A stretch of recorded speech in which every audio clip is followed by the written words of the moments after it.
Yo, what's up? I'm Leonn. Welcome. Thank you for coming out today. Listen, we have a fantastic show for you in store. Now, not only are you going to be seeing interviews, not only are you going to be seeing live music events, but we're going to be getting up close and personal.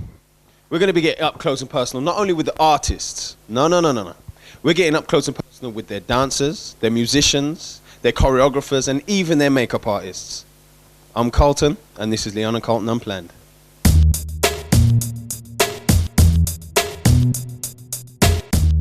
Hello, yo, what's up, man? Welcome to Leonn Carlton Unplanned. Thank you for joining us. We have Nate James in the house, everybody. Give it up for Nate. Give it up for Nate. Yeah. Nate, thank you so much for coming in, man. No worries. Now, what have you been up to, bro? I've been away in America. I've been touring over there, getting things moving. Just signed with Warner Brothers Music over there. So, same as Estelle's kind of gone, you know, going to America, starting the ball rolling, getting a big label behind me, getting the financing involved, getting the videos done, writing a new album, you know, and then come back and hopefully have a #1 like her. Who knows? Yo, well, you're onto a good start. How's it going in the States? How's it going recording and, you know, writing over there? It's good. I mean, I've mainly been working with my guitarist and stuff, just doing basic songwriting, nothing too overproduced, but hooking up with some new producers. I fly out there again tomorrow and going to be doing some more work with some people out there in New York, so I'm quite excited about that. Okay, any plans to collaborate with Estelle? I'd love to, but I mean, the girl doesn't know what country she's in most of the time as it is, so I mean, do you know what I mean? She's like, where am I? What am I singing? What, American Boy? Or, yeah, so... Yeah, I'd like to, but we'll see what happens. Yeah, Estelle is British, in case those who didn't know. So, Nate, now we know that you've had 2 really successful albums now. Mm-hmm. Your third one's coming out soon, right? It's come out already. It's coming out hopefully by the end of the year. I'm writing it at the moment. So you're writing. So Nate's currently in the studio. So tell us about Set the Tone. Now, that album was great. I mean, I loved that personally.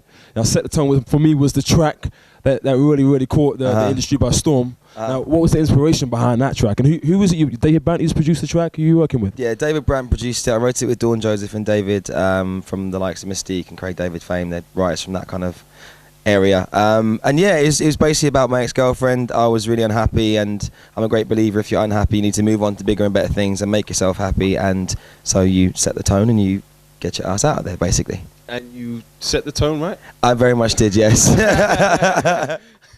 So, talking about girlfriends and stuff, what is your current... I know the ladies out there want to know what your current situation is and your current status is right now. Status is very much single. I'm traveling. I come back here, I'm here for like 4 days, and I go to Italy, then I go to wherever, and then I come back, and then by the time I've actually met my friends and had beers and caught up with them, it's like, is it time for anyone else? No. Right, so you're getting loving all over the world is what he's really trying to say.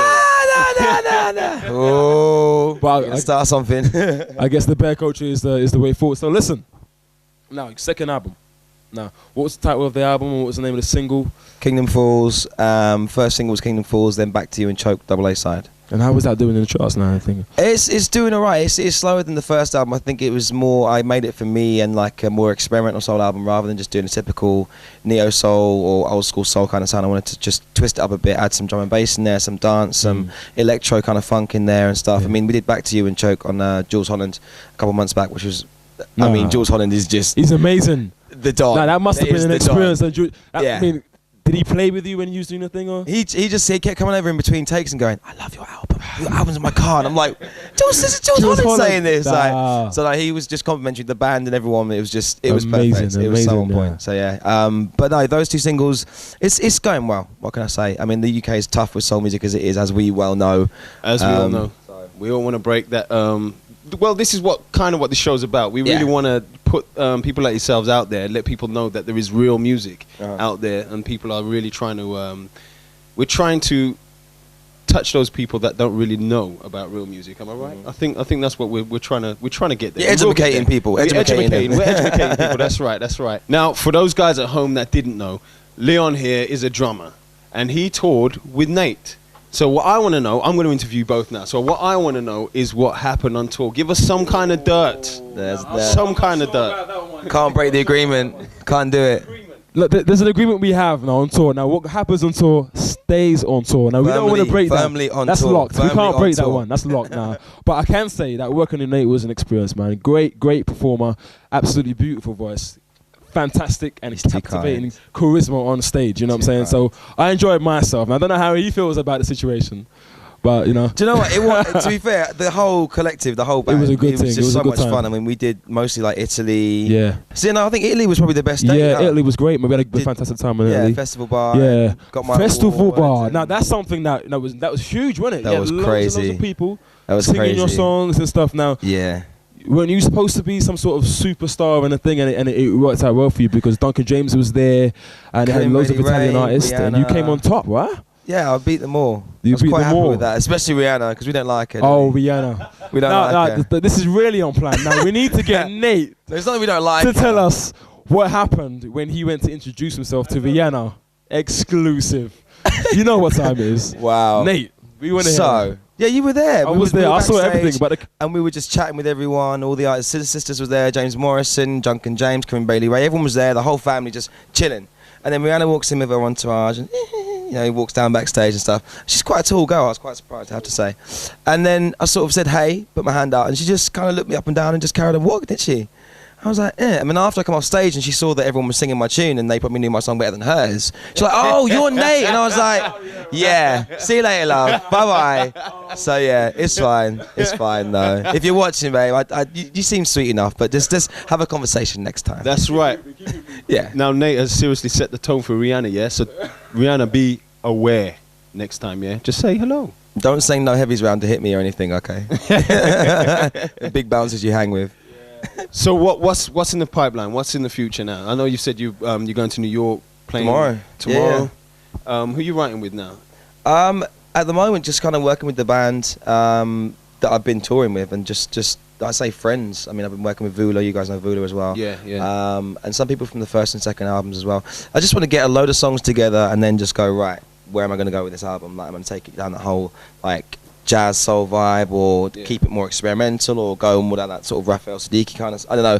There's so many options there, and I think soul music is just such a broad genre of music. You can kind of take it anyway and still call it soul. So we'll see what happens. But I've got the next few months to write it and have some fun with it and test it out at live shows and stuff. And then there's Jazz Cafe coming up at the end of May. So there's all sorts of stuff going on. Tell us when Jazz Cafe is. It's May 30th and 31st. Excellent. Yes. Did you hear that? May 30th and 31st at Jazz Cafe, which is in Camden. Be there. I know Leon will be there. Go on, tell him, Leon. I'll just be there. I will just be there. We will be there with the crew, taking some pictures. We're gonna get some Nate. We're gonna have a good time and just enjoy the music. You know. Leon was supposed to be playing with me. I will say it now. I wanted him to be playing with me. It was not important. There was a miscommunication. It was. But you're gonna be there anyway. I'm gonna be there. And you'll be front row dancing and singing along and tapping on the stage. Listen, I'll be upstairs in the bar with a glass of brandy watching you from a VIP section. Get the rum as well. You know what time it is. You know what time it is. Now, this is the part of the show where we get personal. Up close and personal. Now, Nate, I want to start because Nate's always been a fantastic dresser. He has some great suits. Where's the hair gone? The hair's still there. The hair's still there. It's tucked in. Yeah. It's having a rest. And the new look, the new this little thing here. Yes. For all the mothers at home who are thinking I'm going to influence their sons, it's not real. It pulls apart. It's just a wire that goes to the centre. I'm not trying to make the hole bigger. Maybe I should. Some people. Maybe I should cover my ears, you know, because I got these massive holes in my ears, but it's all good. So I absolutely love Calvin Klein, Armani. I'm into Hugo Boss. You know what I'm saying? What is your favorite? What do you like to wear? Tell us about what you're wearing today. Today is kind of a lounge about. It's like this little Henny's vest, Puma VC jeans, the Converse, just chill. This is a relaxing vibe. That's Nate on a chill day. Yeah. No, if I'm doing a show or I'm going to an event or a party, then I might get a suit from D&G or a suit from Armani or just one of the labels I work with, and sometimes they let me keep them and sometimes they don't. Have you got any idols that you look at, like Beckham or? No, not Beckham. I hate on Beckham because he can dress. He can dress well, but someone dresses him well. I don't know. I like Lenny Kravitz. I like Eric Benet. I like those guys who kind of just try something a bit different. Whether it's like a denim. I mean, I wouldn't wear a denim vest because I haven't got the body for it. But like some sort of vesting with some rip stuff and some chains. Like, I mean, you dress that way when you're on stage too. Just quirk it up a bit. I like stuff that's different rather than just this, that, and the other that everyone else wears.